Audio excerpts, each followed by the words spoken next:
কুল বিফাদলিল্লাহি ওয়া বিরহমাতিহি ফাবিযালিকা ফালইফরাহু হুয়া খায়রুম মিম্মা ইয়াজমাউন।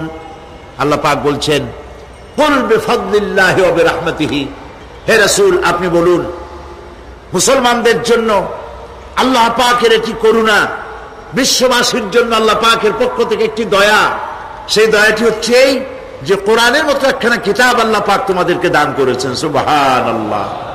ফাবিযালিকা ফালইফরাহু, কোরআনের মতো একখানা কিতাব পেয়েছো এই জন্য আনন্দ করো, ফুর্তি করো, আনন্দ করো, কোরআনের মতো কিতাব পেয়েছো। সুবহানাল্লাহ। হুয়া খায়রুম মিম্মা ইয়াজমাউন, আর এ হচ্ছে সারা পৃথিবীর সমস্ত মানুষ যা কিছু অ্যাচিভ করেছে, সারা পৃথিবীর মানুষ যা কিছু অর্জন করেছে, কোরআন তার থেকে উত্তম। বোঝেন নাই কথা? বুঝলে সুবহানাল্লাহ বলতে পারতেন না, এখন বলে আর ওই সুবিধা হবে না। বুঝে বললে যে মহব্বতটা হয় ওইটা হয় না আর কি। আল্লাহ কি বলছেন শোনেন, আল্লাহ পাক বলছেন হুয়া খায়রুম মিম্মা ইয়াজমাউন, পৃথিবীর সমস্ত মানুষ যা অর্জন করেছে। মানুষেরা কি অর্জন করেছে? মানুষেরা অর্জন করেছে সোনার খনি, লোহার খনি, কয়লার খনি, রূপার খনি, হীরার খনি, ইন্ডাস্ট্রি, এমপি, মন্ত্রী, প্রেসিডেন্ট, জায়গা জমি, বাড়ি গাড়ি। পৃথিবীর সমস্ত মানুষ জাগতিক যা কিছু অর্জন করেছে, পৃথিবীর সমস্ত মানুষ, কোরআন তার থেকে উত্তম। সেই কিতাব আমাদের কাছে এসেছে।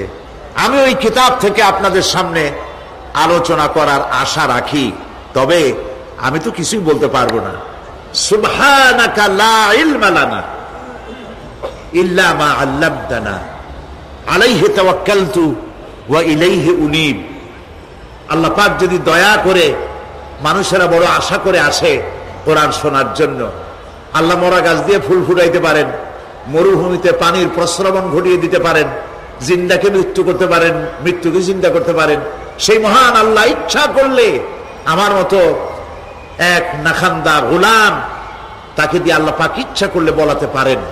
সে আল্লাহর প্রতি রুজু হচ্ছে, তিনি যেন দয়া করে এমন কিছু কথা বলান এই 5 দিন, যে কথাগুলি আমার জীবনের জন্য ফায়দা বয়ে আনে এবং যারা শোনেন তাদের জন্য যেন বিশাল ফায়দা দুনিয়ায় হয়, আখিরাতেও হয়।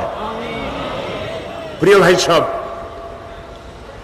আমরা ধীরে ধীরে কথা বলবো ইনশাআল্লাহ। বলেন ইনশাআল্লাহ। কারণ আমাদের হাতে সময় 5 দিন। সময় কয় দিন? 5 দিন। আল্লাহ যদি দয়া করে এই 5 দিন আমাদের জন্য সুবিধা করে দেন, তা আমরা ধীরে ধীরে আলোচনা করব এবং একটা টার্গেটে আমরা পৌঁছতে চেষ্টা করব ইনশাআল্লাহ, বিফাদলিল্লাহ, বিইজনিল্লাহ। সেজন্য ধৈর্যের প্রয়োজন, ধৈর্যের প্রয়োজন। আপনারা ধৈর্য হারাবেন না, উঠাউঠি করবেন না, শুনতে চেষ্টা করবেন। যতক্ষণ পর্যন্ত আল্লাহ পাক শুনান, বলান, ততক্ষণ পর্যন্ত শুনতে থাকুন, ফায়দা হবে। এই পৃথিবীতে মানুষগুলো ছিল অসভ্য, ছিল চোর, ডাকাত, জেনাকার, বদমাশ, ছিল সন্ত্রাসী, ছিল নানা ধরনের অপরাধে লিপ্ত। আল্লাহ পাক এই মানব মণ্ডলীকে, বিশ্বের মানব গোষ্ঠীকে সৃষ্টি করেছিলেন তার জান্নাতে ফিরায় নেওয়ার জন্য, জাহান্নামে দেওয়ার জন্য নয়। এই মানব গোষ্ঠীকে আল্লাহ পাক পয়গম্বর পাঠালেন, আর পয়গম্বরদের কাছে আসমানের কিতাব দিলেন। কিতাব দিয়ে আর নবীদের মতো শ্রেষ্ঠ চরিত্রের, শ্রেষ্ঠ মানের লোকদের দিয়ে মানুষদেরকে হেদায়েতের কথা শোনালেন।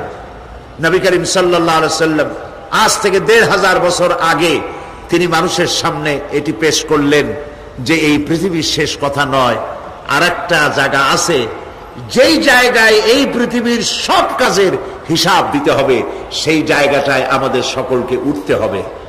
নবী করিম সাল্লাল্লাহু আলাইহি সাল্লাম মানুষকে পরকালের জ্ঞান দিয়েছিলেন, মানুষকে আখিরাতের জবাবদেহিতার কথা বলেছিলেন।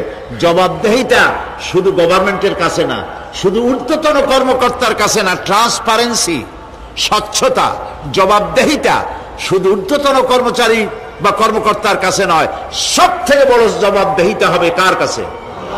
জোরে বলেন, কার কাছে? সে আল্লাহ পাকের কাছে জবাবদেহি করতে হবে প্রত্যেকটি কাজের, প্রত্যেকটি কথার। এই কথাগুলি কোরআনে কারিমে আল্লাহ পাক বিধৃত করেছেন। পরকালের উপরে আল্লাহ যত কথা বলেছেন, পরকালের উপরে ভিত্তি করে, আখিরাতের উপরে ভিত্তি করে আল্লাহ রাব্বুল আলামিন যত কথা বলেছেন, মওতের কথা, কবরের কথা, হাসরের কথা, সিরাতের কথা, মিজানের কথা, জাহান্নামের কথা, জান্নাতের কথা, বিচারের কথা, পরকাল কেন্দ্রিক যত কথা আল্লাহ পাক কোরআন শরীফে বলেছেন, সব কথাগুলি যদি এক জায়গায় করা যায়, গোটা কোরআন শরীফের 10 পারার সমান হয়ে যাবে। সম্ভবত কোরআনে কারিমের এমন কোন রুকু, এমন কোন পাতা নাই যেখানে আকারে, ইঙ্গিতে পরকালের জবাবদেহিতা সম্পর্কে একেবারে কিছু বলা হয়নি। এই পরকাল কেন্দ্রিক কথাগুলির কারণেই সেই জামানার চোর, ডাকাত, ছিনতাইকারী, ধর্ষণকারী সব হেদায়েত হয়ে গিয়েছিল, আর মানুষগুলি পৃথিবীর সর্বশ্রেষ্ঠ সম্মানিত জাতিতে পরিণত হয়ে গেছিল। ঠিক কিনা বলেন? সত্য কিনা বলেন? আজ আমার দেশে ক্লিন হার্ট অপারেশন হচ্ছে, ঠিক না? গোটা বাংলাদেশ এখন অপারেশন থিয়েটার, আর সন্ত্রাসীরা হচ্ছে রোগী। এদের অপারেশন হচ্ছে হার্ট ক্লিন করার জন্য। এই অপারেশন ক্লিন হার্ট দিয়ে বিশ্বাস করুন 100% সন্ত্রাস এবং দুর্নীতি বন্ধ হবে না। মিয়া বিল মিয়া, 100-তে 100% সন্ত্রাস এর দ্বারা বন্ধ হবে না। সন্ত্রাস বন্ধ করতে হলে নৈতিকতার সৃষ্টি করতে হবে, আর নৈতিকতার সৃষ্টি কোরআন ছাড়া আর কিছুতেই করতে পারে না। আমার শিক্ষাঙ্গনে, কলেজ, বিশ্ববিদ্যালয়, হাই স্কুলগুলিতে যে ধরনের মানুষ আজ তৈরি হচ্ছে, আপনারা কি লক্ষ্য করেছেন কি মানুষ হচ্ছে? দেখুন নবীজি কি বলেছেন। আল্লাহর নবী বলেন, ইন্নাল্লাযী লাইসা ফী জাওফিহি শাইউম মিনাল কুরআনি কাল বাইতিল খারিব। যেই স্মৃতির ভিতরে, যেই দেহের ভিতরে কোরআন নাই, ওই দেহটা একটা বিরান বাড়ির মতো, একটা পোড়ো বাড়ির মতো। যে বাড়িতে মানুষ থাকে না, এটাকে বিরান বাড়ি বলে। তো যেখানে মানুষ থাকে না, একটা বাড়ি কিন্তু মানুষ নাই, এই বাড়িতে কি থাকে বলেন তো? বলেন। এই কথার জবাবে প্রায় লোকেরা বলে যে ভূত থাকে। আপনারা এই বিষয় একেবারে নিশ্চিন্ত হন, পৃথিবীতে ভূত আর পেতনি বলে কিছু নেই। খামোখাই আপনারা ভয় পান, ভূত পেতনি নেই। যে ঘরে মানুষ নাই সেখানে চামচিকা থাকে, সেখানে বিচ্ছু থাকে, সাপ থাকে, সেখানে এই ধরনের সরীসৃপ এগুলি থাকে। এখন যেখানে যেই দেহের মধ্যে কোরআন নাই, সেই দেহটা বিরান বাড়ির মতো। আমাদের শিক্ষাঙ্গনগুলিতে এক সময় এর মনোগ্রামগুলিতে লেখা ছিল, ইকরা বিস্মি রাব্বিকাল্লাযী খালাক, লেখা ছিল রব্বি জিদনি ইলমা, লেখা ছিল না? ছিল। 1972 সনে যারা ক্ষমতায় এলেন, তারা এসে আল্লাহর কোরআনের আয়াত দুটি তুলে ফেলে দিলেন। এটি কি মিথ্যে না সত্য? তখন কোরআনে কারীম এমনিতেই ওখানে পড়ানো হয় না, পরীক্ষায় পাশ করার জন্য 2-4টা আয়াত, 2-4টা হাদিস, আর তো কিছু নাই। একথা সত্য কিনা? মনোগ্রাম ছিল, কোরআনের আয়াত লেখা ছিল, এই কোরআনের আয়াত তুলে দেওয়া হলো। এখন কোরআন নাই। কোরআন নাই কি আছে? যেই দেহের ভিতরে কোরআন নাই, যে স্মৃতিতে কোরআন নাই, সেটা বিরান বাড়ির মতো। বিরান বাড়িতে বিচ্ছু থাকে, সাপ থাকে, কুইসা থাকে, সেখানে হিংস্র প্রাণী থাকে। যেখানে যে শিক্ষাঙ্গনগুলিতে কোরআন নাই, সেই শিক্ষাঙ্গনিতে ওই সব জিনিস থাকে যা বিরান বাড়িতে থাকে। কথা বুঝতে পেরেছেন? ফলে আমাদের শিক্ষাঙ্গনগুলি থেকে চাঁদাবাজ, মাস্তান, গুন্ডা, ধর্ষণকারী ইত্যাদি সাপ্লাই হচ্ছে, তবে সব না। একটা উল্লেখযোগ্য অংশ খারাপ হয়ে যাচ্ছে। এটা ঠিক কিনা বলে?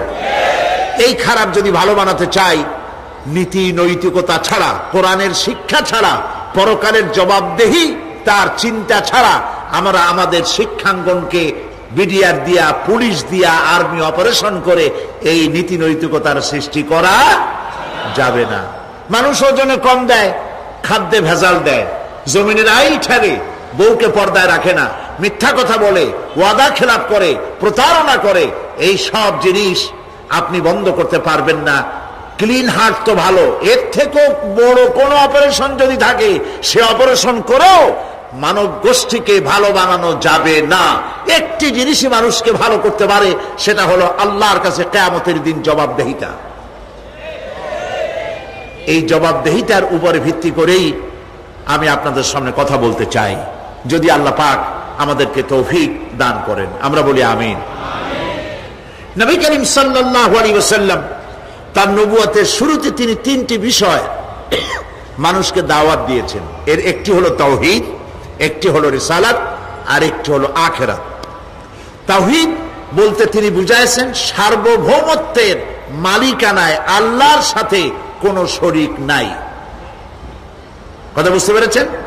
সার্বভৌমত্ব, ক্ষমতা এবং তার কর্তৃত্বে আল্লাহর সাথে কোনো শরীক নাই। এই কথা বিশ্বাস করার কোনো উপায় নাই যে সকল ক্ষমতার উৎস জনগণ। এই কথা বলা এবং বিশ্বাস করা মুসলমানদের কোনো সুযোগ নাই।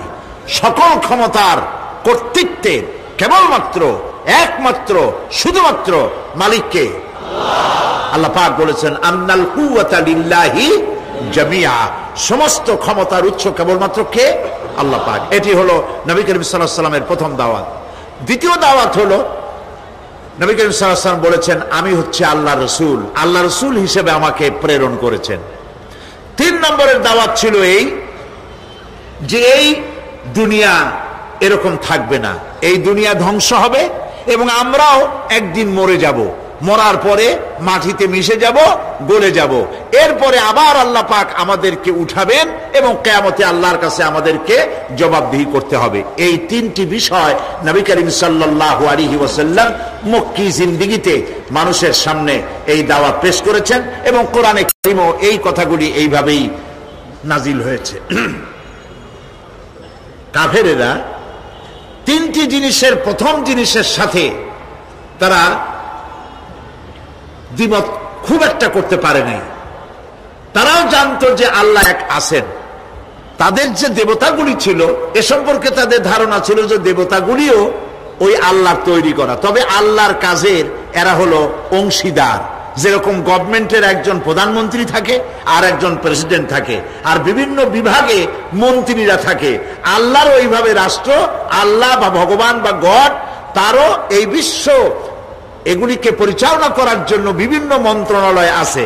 আর ওই সব মন্ত্রণালয়গুলিতে আমাদের দেবতাগুলিকে এইভাবে শরীক করে রাখা তিনি রেখেছেন। এটা হলো তাদের ধারণা। 2 নম্বরে নবী করিম সাল্লাল্লাহু আলাইহি ওয়াসাল্লামের রিসালাত সম্পর্কে তাদের এই ব্যাপারে তারা একমত হতে পারে নাই। কিন্তু নবী করিম সাল্লাল্লাহু আলাইহি ওয়াসাল্লাম মিথ্যা কথা বলেছেন, নাউজুবিল্লাহ, এটা তারা ধারণা করতে পারত না। কারণ 40টি বছর পর্যন্ত একটি মিথ্যা কথা তিনি বলেন নাই। সুবহানাল্লাহ বলেন। নবুয়তের আগ পর্যন্ত কোনো মিথ্যে কথা তার কাছ থেকে লোকেরা শোনে নাই। সুবহানাল্লাহ। সারা জীবনেও তিনি কোনো মিথ্যা কথা বলেন নাই। তৃতীয় যে বিষয়টি, এই বিষয় ছিল তাদের মারাত্মক প্রশ্ন, সেটাই আপনাদের সামনে আমি বলবো ইনশাআল্লাহ। তবে স্রষ্টা সম্পর্কে, আল্লাহ সম্পর্কে তাদের ধারণা ছিল এই। আল্লাহ পাক কোরআনে কারিমে বলছেন, وَلَئِنْ سَأَلْتَهُمْ مَنْ خَلَقَ السَّمَاوَاتِ وَالْأَرْضَ لَيَقُولُنَّ خَلَقَهُنَّ الْعَزِيزُ الْعَلِيمُ। তাদেরকে যদি প্রশ্ন করা হয় কে আকাশ সৃষ্টি করেছে, কে জমিন সৃষ্টি করেছে, তাহলে তারা বলবে, এবং তোমাদেরকে কে সৃষ্টি করেছে, তার জবাবে তারা বলবে পরাক্রমশালী আল্লাহ রব্বুল আলামিন, তিনি সৃষ্টি করেছেন। ফেরাউনও কিন্তু কোনোদিন বলে নাই যে আকাশ আর জমিন আমি সৃষ্টি করেছি। নমরুদও কোনোদিন বলেনি আকাশ আর জমিন আমি সৃষ্টি করেছি। কেউ নিজেকে স্রষ্টা বলে কেউ দাবি করেনি। এইভাবে করে আল্লাহ পাক বলছেন তাদেরকে যদি এই প্রশ্ন করা হয়, ওয়ালা ইন সাআলতাহুম মান নাযালা মিনাস সামাই মাআন فأحيا به الأرض من بعد موتها ليقولن الله আল্লাহ পাক বলেন তাদেরকে যদি প্রশ্ন করা হয় আকাশ থেকে কে পানি বর্ষণ করছে এবং এই পানি দিয়ে মৃত্যু জমিনকে কে জিন্দা করে দিল, এই প্রশ্ন যদি করা হয় তারা বলবে আল্লাহ। কি জবাব দেবে বলুন? আকাশ থেকে পানি বর্ষণ কে করে? জমিন, এই মরা জমিনকে আকাশের পানি দিয়ে, বৃষ্টির পানি দিয়ে জমিনটাকে সিক্ত করে দিয়ে ফসল উৎপাদনের ব্যবস্থা কে করে দেন? কাফেররা এটাকে অস্বীকার করত না। এরপরে যদি তাদের জিজ্ঞেস করা হতো ওয়ালা ইন সাআলতাহুম মান খালাকাহুম লায়াকুলুন্নাল্লাহ, যদি প্রশ্ন করা হতো তোমাদেরকে কে সৃষ্টি করেছে, তার জবাবেও তারা বলতো আল্লাহ। এই আল্লাহর ব্যাপারটি নিয়ে তারা কোনো প্রশ্ন তুলতো না, যে আমরা সৃষ্টি করেছি কথা বলতো না। নবী কারীম সাল্লাল্লাহু আলাইহি ওয়াসাল্লামের রিসালাত সম্পর্কেও তারা, তিনি মিথ্যা কথা বলছেন নাউজুবিল্লাহ, একথা বলতেও তারা সাহস পাইতো না, যেহেতু সারা সমাজ তাকে আল আমিন বলেছে, সাদেক বলেছে। 40 বছর পর্যন্ত লোকেরা তাকে সাদেক, সত্যবাদী, আল আমিন বলেছে। আল্লাহ পাক তাকে সেইভাবেই তৈরি করেছেন যে বিষয়টি নিয়ে তাদের মধ্যে সব থেকে চিন্তা ছিল, যেটা নিয়ে তারা সব থেকে বেশি গবেষণা করত, সেটি হলো নবী করিম সাল্লাল্লাহু আলাইহি ওয়াসাল্লাম যখনই বলেছিলেন যে পরকাল আছে, আখিরাত আছে, এইটা নিয়ে তাদের মাথায় যন্ত্রণা সৃষ্টি হলো। হাটে মাঠে ঘাটে তারা যেখানেই যেত খালি তারা আলোচনা করতে, শুনছো কথা, আমরা নাকি মরে যাব, তারপরে নাকি আমাদেরকে আল্লাহ পাক কিয়ামতে উঠাবেন এবং সেইখানে নাকি আমাদের সমস্ত কিছু জিজ্ঞাসা করা হবে, ওইখানে নাকি সব কথার জবাব দেওয়া লাগবে। এমন কথা বাপের কাছেও শুনি নাই, দাদার কাছেও শুনি নাই, কি সব আজে বাজে কথা এখন আমরা শুনতেছি। এই জাতীয় তারা ঠাট্টা বিদ্রুপ ইত্যাদি করত। ঠিক এই ধরনের একটি প্রেক্ষাপটে আল্লাহ পাক সূরা নাবা অবতীর্ণ করলেন। পড়েন আমার সাথে, আউযু বিল্লাহি মিনাশ শাইতানির রাজীম, বিসমিল্লাহির রাহমানির রাহিম। শয়তানের ওয়াসওয়াসা থেকে পানাহ চাই। পরম করুণাময় আল্লাহ রাব্বুল আলামিনের নামে শুরু করছি। আম্মা ইয়াতাসাআলুন আনিন নাবাইল আযীমিল্লাযী হুম ফীহি মুখতালিফুন কাল্লা সায়া'লামুনা সুম্মা কাল্লা সায়া'লামুন। সূরা নাবা মক্কায় অবতীর্ণ, 2টি রুকু, 40টি আয়াত। এই সূরাটিতে আল্লাহ পাক মানুষের পরকালীন জীবন সম্পর্কে এবং পরকালের সম্ভাবনা সম্পর্কে এক বিস্তারিত আলোচনা আল্লাহ পাক করেছেন। নবী করিম সাল্লাল্লাহু আলাইহি ওয়াসাল্লাম বলেছেন, কেউ যদি দুনিয়ায় বেঁচে থেকে জীবিত চোখ দিয়ে পরকাল দেখতে চায়, পরকাল তো আমরা দেখতেছি না, কি বলেন? আমরা দেখতেছি? আমাদের কোন আত্মীয় স্বজন, মরা আত্মীয় স্বজন বেঁচে এসে ওই জগৎ সম্পর্কে আমাদেরকে কিছু বলতে পারতেছে? কেউ পারেনি। কাজেই সেই পরকালটা কেমন হবে নবী করিম সাল্লাল্লাহু আলাইহি ওয়াসাল্লাম বলেছেন, কেউ যদি দেখতে চায় তাহলে, দুনিয়ায় বেঁচে থাকা অবস্থায় কেউ যদি পরকাল দেখতে চায় তাহলে সে যেন সূরা নাবা, সূরা নাজিআত, সূরা তাকবীর, সূরা আল ইনফিতার সেজন্য পড়ে। তাহলে কিয়ামত তার চোখের সামনে ভেসে উঠবে। সুবহানাল্লাহ। আল্লাহ পাক বলছেন, আম্মা ইয়াতাসাআলুন, তারা কি সব ব্যাপারে জিজ্ঞাসাবাদ করছে? আনিন নাবাইল আযীম, সেই মহা ব্যাপারটি, সেই মহা খবরের ব্যাপারেই কি তারা এসব প্রশ্ন করছে? আল্লাযী হুম ফীহি মুখতালিফুন, যে ব্যাপারে তারা নিজেরাই মতদ্বৈততায় ভুগছে এবং নিজেরাই ঠাট্টা বিদ্রুপ ইত্যাদি করে বেড়াচ্ছে। কাল্লা সায়ালামুন, কখনো নয়, অবশ্যই তারা জানতে পারবে। সুম্মা কাল্লা সায়ালামুন, পুনরায় বলছি, অবশ্যই তারা এই বিষয়টি জানতে পারবে। এ হলো আয়াত যদ্দূর পড়েছিলাম তার শাব্দিক তরজমা। এরা আম্মা ইয়াতাসাআলুন আনিন নাবাইল আযীম, নাবাইল আযীম বলতে কিয়ামত এবং পরকালকে বোঝায়।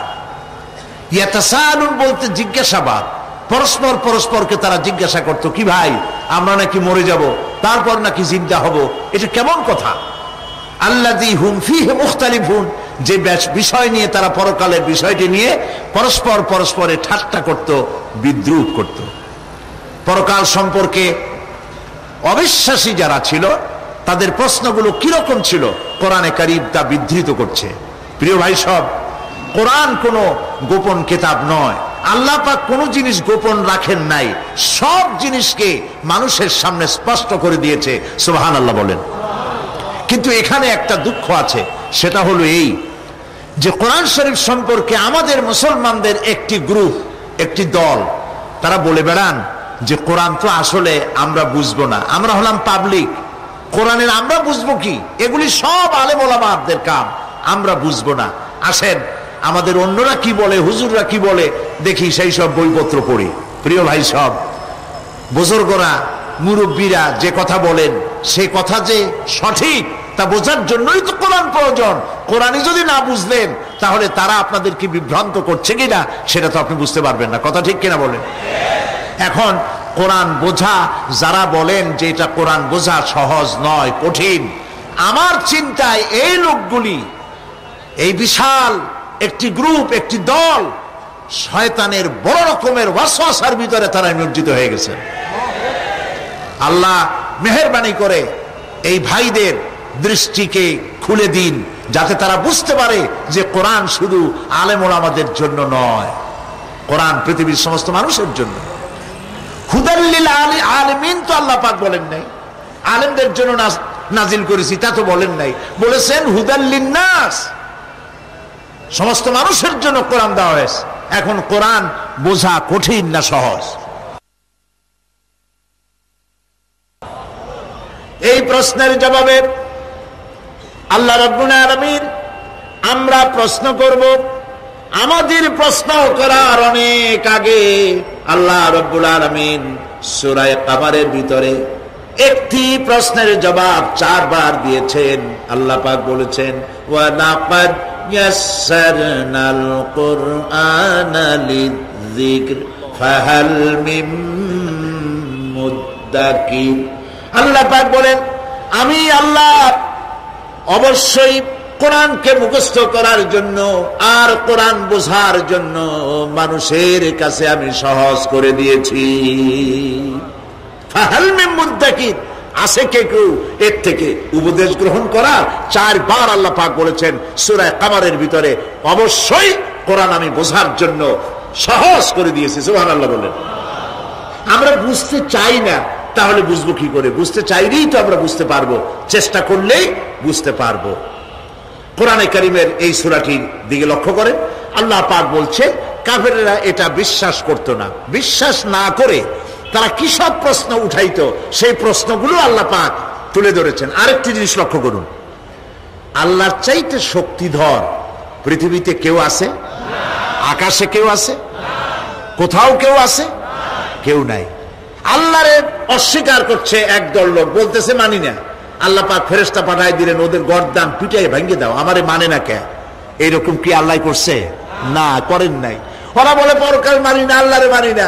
আল্লাহ পাক কোরআনে যুক্তি দিয়েছেন আর নবী করিম সাল্লাল্লাহু আলাইহি ওয়াসাল্লামকে বলেছেন, ইন্নামা আনতা মুযাক্কিরুন লাস্তা আলাইহিম বিমুসাইতির। হে নবী, উপদেশক করে আপনাকে পাঠিয়েছি, আপনাকে লাঠি চার্জ করার জন্য পাঠাই নাই। আপনি দারোগা নন, আপনি প্রচারক, মানুষকে উপদেশ দিন সুন্দর সুন্দর ভাষায়। উদউ ইলা সাবিলি রাব্বিকা বিল হিকমাতি ওয়াল মাউইজাতিল হাসানা মিষ্টি মিষ্টি ভাবে, সুন্দর ভাবে, সুকৌশলে মানুষকে ভালো ভালো কথাগুলি সুন্দর করে বুঝিয়ে দিন। সুবহানাল্লাহ বলেন। এখন এই কাফেররা বলছে পরকাল বুঝি না, এগুলো কেমনে হয়, আমরা অস্বীকার করি, মানি না। আল্লাহ পাক সাথে সাথে ফেরেশতা দিয়ে কারো ঘাড় মটকান নাই, কিন্তু পারতেন না? পারতেন না? আরে ভাই বলেন না কেন, পারতেন কি না? অবশ্যই পারতেন, কিন্তু তা করেন নাই। প্রত্যেকটি কথা যুক্তি দিয়ে, হাজারো যুক্তি দিয়ে আল্লাহ পাক বুঝাইছেন। সুবহানাল্লাহ। কাফেরেরা প্রশ্ন করল, তারা বলতো আমাদের এই জীবন শেষ, মৃত্যুর পরে আমাদের আর নতুন করে ওঠা লাগবে না। ওরা বলতো ইন্না হাউলানি লা ইয়াকুলুনা ইন হিয়া ইল্লা মাউতাতুনাল উলা ওয়া মা নাহনু বিমুনশারিন। তারা বলতো এই জীবনটাই আমাদের শেষ, এইখানে আমরা মৃত্যু ছাড়া, আমাদের এই জীবন ছাড়া আর কিছুই নাই, আর আমাদেরকে পুনরুত্থিত করা হবে না। পরিষ্কার তারা বলতো যে আমাদেরকে পুনরুত্থিত করা হবে না। এরপরে তারা আরো বলতো মা নাদরি মাসসাআতু ওয়া নাযুন্নু ইল্লা যান্না ওয়া মা নাহনু বিমুস্তাইকিনিন। ওরা বলতো কিয়ামত কি জিনিস তা আমরা জানি না, আমরা বুঝি না, আমরা শুধু অনুমান করি মাত্র, আর আমাদের বিশ্বাস হলো আমাদেরকে কখনোই উঠানো হবে না, পুনরুত্থিত আমরা হব না। প্রিয় ভাই সব, এইভাবে তারা পরকালকে অস্বীকার করার কথাগুলি তারা বলতো। কাফেরেরা প্রশ্ন তুলতো আমরা আর আমাদের মৃত্যুর পরে আর আমাদেরকে জিন্দা করা হবে না। আখিরাতের জীবন সম্পর্কে কাফেরেরা আরো বলতো ওয়াকালু আইযা কুন্না ইযামান ওয়া রুফাতান আইন্না লামাবউসুনা খালকান জাদীদা। তারা বলতো যে আমরা মরে যাওয়ার পর আমাদের গোশতগুলি মিশে যাবে, হাড্ডি গুড্ডিগুলি পচে যাবে, এরপরে আমাদেরকে নতুন করে চিন্তা করা হবে। এটা মাথার মধ্যে ঢোকে না, কি আশ্চর্য ধরনের কথাটা হবে কি করে? কাফের বেঈমানেরা আরো নানা ধরনের প্রশ্ন তারা করত। তারা বলতো আইযা মিতনা ওয়া কুন্না তুরাবান যালিকা রাজউন বাঈদ। আমরা মাটিতে মিশে যাব, তারপরেও কি আমাদেরকে চিন্তা করা হবে, আমাদেরকে আবার উঠানো হবে? এটা তো বুদ্ধির, এটা চিন্তার বাইরের কথা, এটা তো মানতে পারি না।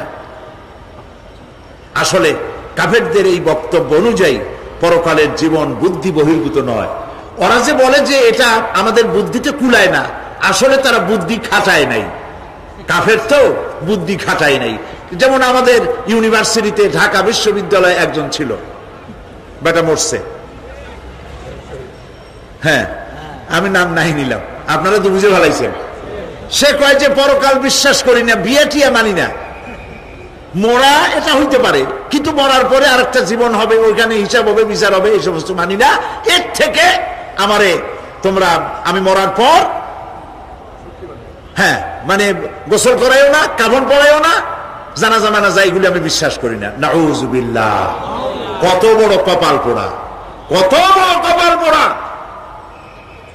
ও মরার পর তার এই চিন্তা সম্পর্কে যখন আমি জানতে পেরেছি, আমার ধারণা হয়েছে ওই লোকটার উপরে আমার খুব দুঃখ হয় না। যেরকম কত কাফের আসছে, কত নাস্তিক আসছে, বিদায় হয়ে গেছে, এগুলো কোনো ব্যাপার না দুনিয়ার ইতিহাসে। সব থেকে বড় ব্যাপার হলো এই লোকটি বাংলা বিভাগে বছরের পর বছর, যুগের পর যুগ শিক্ষকতা করেছে ঢাকা বিশ্ববিদ্যালয়ে। সে কত সোনার টুকরা ছেলেকে কয়লার খনি বানায় দিয়েছে। এই জন্য বিশ্ববিদ্যালয়ে যারা চাকরি করে সরকারের দেখা উচিত কাদেরকে চাকরি, সেখানে শিক্ষকতা করার জন্য কাদেরকে নিয়োগ করা হচ্ছে, তারা নামাজি কিনা, তারা পরিষ্কার কিনা, তারা জেনাকার কিনা, তারা মদ খায় কিনা, তারা শয়তানি করে কিনা, দেখে শুনে ভালো মানুষ দেওয়া উচিত। মরে গেল, তারপরে তাকে রাখা হলো ডায়াবেটিক সেন্টারের মারিচুয়ারি ডিপ ফ্রিজের মধ্যে। তিনি বলে গেলেন আমি মরার পর আমাকে মেডিকেল কলেজে পাঠায় দিও, তারা আমারে কাটা ছেঁড়া করিয়া তারপরে অপারেশন শিখবে। তো তার নসিহত অনুযায়ী তাই করা হলো, ওসিয়ত অনুযায়ী। যখন মেডিকেল কলেজের ছেলেরা টের পেল যে ওই নাস্তিকরে আনতেছে মেডিকেল কলেজে অপারেশন করে আমাদের শেখাবার জন্য, তারা বললো আল্লাহর হস্তে মাপ চাই, এই শয়তানের এদিকে আনবেন না। কারণ সারা জীবন সে আল্লাহরে মানে না, অস্বীকার করেছে।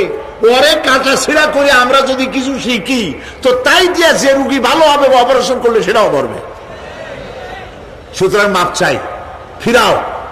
ফিরাইয়া এখন ওইটার কি অবস্থা হয়েছে আমি জানি না, লেটেস্ট নিউজ জানি না কোথায় আছে। যদি এখন কবর তো কপালে হইল না, এখন যদি রাস্তাও ভালায় দেয় আমাদের দেশে কুত্তাও খাবে না। কারণ কুত্তাগুলি আমাদের দেশে এত অভদ্র না যে এত পচা বাসি লাশ খাবে, ওদেরও একটা রুচি টুচি আছে। প্রিয় ভাই সব, এদের চিন্তা, এদের বুদ্ধি হলো, এদের বুদ্ধি সীমিত বুদ্ধি। আর আল্লাহ কোরআনে বুদ্ধির কথা বলেন নাই, আল্লাহ বলেছেন জ্ঞানের কথা। আর ওরা হলো বুদ্ধিজীবী। ওরা কি জীবী কন? বুদ্ধিজীবী। আচ্ছা, আপনারা একটা প্রশ্নের জবাব দেন তো, দুনিয়ার সব থেকে বড় বুদ্ধিজীবী কেনা? মাশাআল্লাহ, আপনাদের ওয়াজ না শুনাইলেও হবে, আপনারা তো জানি ফেলাইছেন সব। সব থেকে বড় বুদ্ধিজীবীর নাম হলো শয়তান। আর সব থেকে বড় জ্ঞানীর নাম হযরত আদম আলাইহিস সালাম। মানুষের মধ্যে সর্বপ্রথম আল্লাহ তাকে জ্ঞান দান করেছিলেন। সুবহানাল্লাহ। আল্লাহ পাক কোরআনের মধ্যে কোথাও বলেন নাই যে আমি বুদ্ধি দিছি। আল্লাহ পাক বলেছেন ওয়া আল্লামা আদামাল আসমাআ কুল্লাহা, আমি আদমকে সমস্ত জিনিসের জ্ঞান দিয়েছি, নামগুলা শিখাইছি। সুবহানাল্লাহ। ওয়ালাকাদ আতাইনা লুকমানাল হিকমা, আমি লোকমানকে জ্ঞান দান করেছি। ওয়ালাকাদ আতাইনা দাউদা ওয়া সুলাইমানা ইলমা, আমি দাউদ আর সুলাইমানকে কি দিছি? বুদ্ধি দিছি। কি দিছি? জ্ঞান দান করেছি। ইব্রাহিম আলাইহিস সালাম বলেছেন, হে আমার আব্বা, হে আমার পিতা, আমার কাছে এমন জ্ঞান এসছে যে জ্ঞান আপনার কাছে নাই। ফাত্তাবিউনি আহদিকা সিরাতান সাবিয়্যা, আপনি আমার অনুসরণ করেন, আমি আপনাকে সোজা রাস্তায় উঠায় দেব। সুবহানাল্লাহ। আমার কাছে এমন ইলম আসছে। কোরআনে কারীমে আল্লাহ রাব্বুল আলামিন বুদ্ধি শেখো, আল্লাহর কাছে বুদ্ধি কামনা করো, এটা তিনি এক জায়গায় বলেন নাই। বলেছেন আমার কাছে দোয়া চাও, রব্বি জিদনি ইলমা। পড়েন সবাই, রব্বি জিদনি ইলমা। আবার বলেন, রব্বি জিদনি ইলমা। আয় আল্লাহ, তুমি আমার জ্ঞান বৃদ্ধি করে দাও। শয়তান ছিল বুদ্ধিজীবী, আদম আলাইহিস সালাম ছিলেন জ্ঞানী। শয়তান শুদ্ধা। আল্লাহ পাক যখন সকলকে বললেন উসজুদু লিআদামা, সবাই মিলে আদমরে সেজদা দাও, ফাসাজাদু, সবাই মিলে সেজদা করলো, ইল্লা মিস্টার ইবলিস সেজদা করলো না। আবা ওয়াস্তাকবারা ওয়া কানা মিনাল কাফিরিন, কপাল পুড়ল, জম্মের পোড়া। এখন ও যে বুদ্ধিজীবী, দুনিয়ার বড় বুদ্ধিজীবী, দেখেন অবস্থা। আল্লাহ পাক জিজ্ঞেস করলেন, ইবলিস রে, আমার হুকুমটা তুই মানলি না কেন? কোন জিনিস তোরে বাধা দিল আমার হুকুম অমান্য করতে? মানলি না কেন? ও তখন, ও তো বুদ্ধিজীবী, বুদ্ধির আশ্রয় নিয়েছে। সে বলছে, আল্লাহ পাক, এটা মানি নাই একটা বৈজ্ঞানিক কারণেই, একটি দার্শনিক কারণেই মানতে পারি নাই। কারণ হচ্ছে খালাকতানি মিন নার ওয়া খালাকতাহু মিন তিন, তারে বানাইছো মাটি দিয়া, আমারে বানাইছো আগুন দিয়া, আনা খায়রুম মিনহু, আমি ওর থেকে অনেক ভালো। নাউযুবিল্লাহ। কত বড় কপাল পোড়া। আগুনের গতি হলো ঊর্ধ্বমুখী, মাটির গতি নিম্নমুখী। ঊর্ধ্বগতি সম্পন্ন একটা জিনিসকে নিম্নমুখী জিনিসের সামনে মাথা নত করতে বলা তোমার একটা অবৈজ্ঞানিক অদার্শনিক হুকুম হয়ে গেছে। নাউযুবিল্লাহি মিন যালিক। আল্লাহ পাক বললেন, ইন্নাকা রাজিম, মরদুদ, বিতাড়িত, সব আমল বরবাদ করে দিলাম। দেখেন, অপরাধ শয়তান করেছে, অপরাধ আদম আলাইহিস সালাম করেছে। একজন অপরাধ করে শয়তান হয়ে গেল, আর একজন অপরাধ করে আল্লাহর পয়গম্বর হয়ে গেলেন। সুবহানাল্লাহ বলবেন না? কেন? কারণ হলো শয়তান বুদ্ধিজীবী, বুদ্ধির আশ্রয় নিল। আদম আলাইহিস সালাম তিনি বুদ্ধির আশ্রয় নেন নাই, তিনি আকলের, তার জ্ঞানের কাছে তিনি আশ্রয় নিয়েছেন। অর্থাৎ তিনি চিন্তা করতেছিলেন যে আল্লাহ পাক আমাকে নিষেধ করলেন একটা গাছের কাছে যেতে, আমিও গেলাম, বউও গেল, যা নিষেধ করলেন সেটা করলাম। এখন যদি আল্লাহ আমারে প্রশ্ন করেন যে আমার হুকুম অমান্য করলা কেন, কি জবাব দেব? আদম আলাইহিস সালাম জবাব খুঁজে পাচ্ছিলেন না। কিন্তু আমি ওই আয়াত তেলাওয়াত করার পর সর্বপ্রথম সেই ছাত্র জীবনে আমি চিন্তা করলাম জবাব তো একটা দিতে উনি পারতেন। ছাত্র মানুষের মধ্যে তো নানান চিন্তা আসে, তো আমার চিন্তা আসলো উনি একটা জবাব তো দিতে পারতেন, আমাদের আবাল বাসার একটা জবাব তো দিতে পারতেন, এই যে আল্লাহ পাক সবই ঠিক আছে, অপরাধ আমি করেছি, ভুল আমি করেছি, কিন্তু আমার এটা জানতে ইচ্ছে হয় জান্নাতের সমস্ত নাজ নেয়ামত আমার জন্য তুমি জায়েজ করে দিলা, যে গাছটার কাছে যাওয়া যাবে না, ফল খাওয়া যাবে না, এরকম একটা গাছ জান্নাতের মধ্যে বানাইয়া আমার বিপদে ভালাইলা কেন? এরকম একটা জবাব তিনি দিতে পারতেন, কিন্তু তিনি দেন নাই। কারণ তিনি বুঝতে পেরেছেন মহাশক্তিধর আকাশ আর জমিনের মালিক আল্লাহ রাব্বুল আলামিনের সামনে আর্গুমেন্ট চলে না, তার সামনে আর্গুমেন্ট চলে না, সারেন্ডার চলে, আত্মসমর্পণ করা চলে। হযরত আদম আলাইহিস সালাম কোন আর্গুমেন্টের কাছে গেলেন না, কেঁদে কেঁদে অস্থির হয়ে যাচ্ছেন। আল্লাহ রাব্বুল আলামিন যখন প্রশ্ন করবেন, আদম রে আমার হুকুম ভাঙলি কেন, অমান্য করলি কেন, কি জবাব দেব? আর ঠিক সেই মুহূর্তেই রব্বুল আলামিন প্রশ্ন করলেন, আদম রে আমার হুকুম অমান্য করলে কেন? হযরত আদম আলাইহিস সালাম কোন বুদ্ধির আশ্রয় না নিয়া তার জ্ঞান তাকে বলে দিল, আল্লাহ তাকে কালেমা শিখায় দিলেন। উদ্বুদ্ধ হয়ে তিনি আল্লাহ রাব্বুল আলামিনের সামনে মাথা নত করে দিয়ে বললেন, রব্বানা যালামনা আনফুসানা ওয়া ইল্লাম তাগফির লানা ওয়া তারহামনা লানাকুনান্না মিনাল খাসিরিন। পড়েন সবাই, রব্বানা যালামনা আনফুসানা ওয়া ইল্লাম তাগফির লানা وترحمنا لنكونن من الخاسرين ربنا ظلمنا اے আল্লাহ আমি আমার নফসের পরে ظلمنا انفسنا আমি আমার নফসের পরে জুলম করেছি, অত্যাচার করেছি। ওয়া ইন লাম তাগফির লানা তুমি যদি আমাকে ক্ষমা না করো। জ্ঞান কত দেখেন, শুধু ক্ষমা চান নাই, বলেছেন তুমি যদি আমাকে ক্ষমা না করো, ওয়া তারহামনা আর যদি দয়া না করো, লানাকুনান্না মিনাল খাসিরিন আমি ক্ষতিগ্রস্ত হয়ে যাব। কতটা জ্ঞানের অধিকারী তিনি! তিনি এটা বললেন না যে শুধু মাফ করে দাও, শুধু মাফ করলে হবে না, মাফও করা লাগবে, আর আগে যেমন দয়া করতে স্নেহ করতে সেটাও করা লাগবে। সুবহানাল্লাহ। আল্লাহ পাক রাজি হয়ে গেলেন, রাজি হন নাই?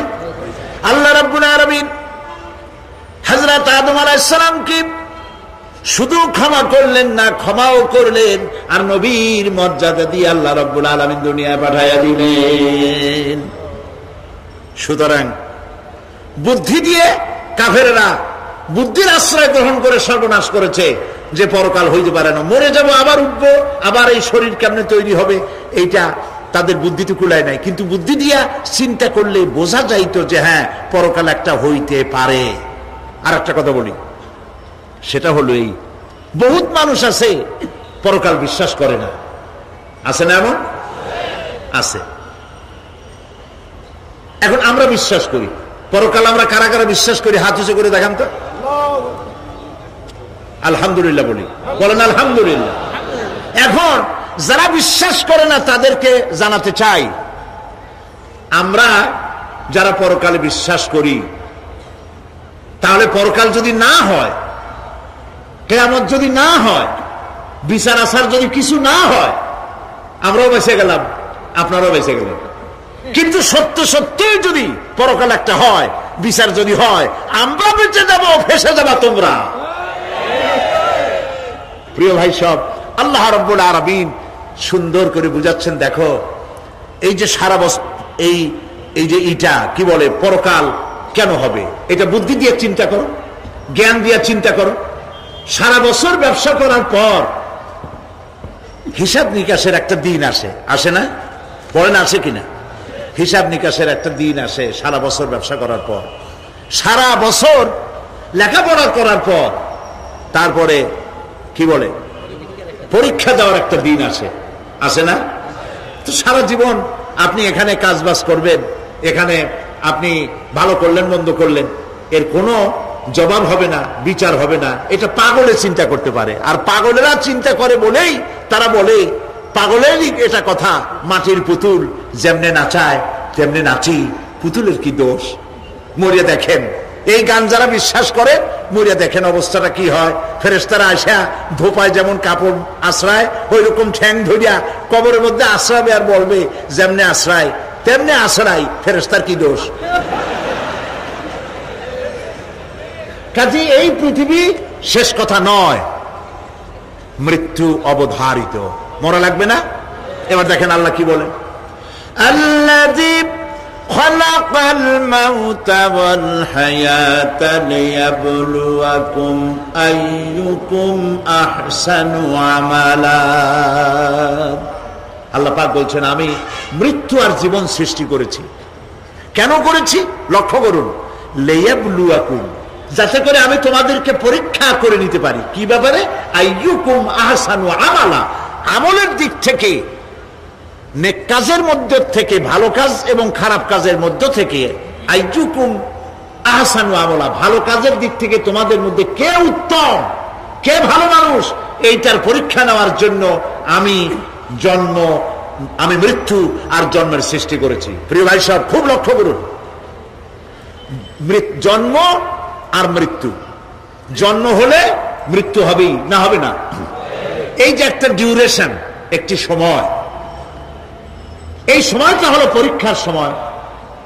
আমরা যারা পড়াশোনা করেছি, আপনারা পড়াশোনা করেছেন নিশ্চয়ই, কলেজে অথবা হাই স্কুল অথবা মাদ্রাসায় প্রতি বছর একটা করে পরীক্ষা আসে, আসে না পরীক্ষা? এই পরীক্ষার ডিউরেশন কত সময়? 3 ঘন্টা। কয় ঘন্টা বলে? 3 ঘন্টা। এই 3 ঘন্টা পরীক্ষা দিতে গিয়ে আপনারা কি কোনো ছাত্রকে দেখেছেন যে প্রশ্নপত্র সামনে নিয়ে গল্প করতেছে, প্রশ্নপত্র সামনে নিয়ে তাস খেলে, জুয়া খেলে, আরেক দিকে তাকায় থাকে?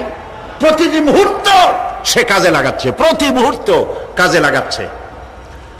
3 ঘন্টা পুরা হওয়ার 2 ঘন্টার মধ্যে পরীক্ষা তার শেষ হয়ে গেছে, কিন্তু সে চলে যাচ্ছে না, বাকি আরো 1 ঘন্টা আধা ঘন্টা রিভাইজ করতেছে। সে যা যা পরীক্ষা দিয়েছিল প্রশ্ন অনুযায়ী জবাবগুলি ঠিক হয়েছে কিনা সে মিলাই দেখে। কারণ কি? কারণ হলো এই পরীক্ষা যদি ফেল করি, বাপ মায়ের কষ্ট করা পয়সাগুলি বিফলে চলে যাবে, আমি চাকরি পাবো না, আমার জীবনটা 1 বছরের জন্য নষ্ট হয়ে যাবে। এই জন্য সে এত খাটাখাটনি করে পরীক্ষায় ভালো ফল করার জন্য সে পরীক্ষা দেয়, এবং পরীক্ষার রেজাল্ট এই পৃথিবীতেই হয়। ঠিক কিনা বলে? খাতা দেখতে যতদিন লাগে তারপরে পরীক্ষা হয়। খুব লক্ষ্য করুন, আমাদেরও একটা পরীক্ষা চলতেছে এই পৃথিবীতে, সকলে। ওইটা শিক্ষাঙ্গনের পরীক্ষা, এটা জীবনের পরীক্ষা।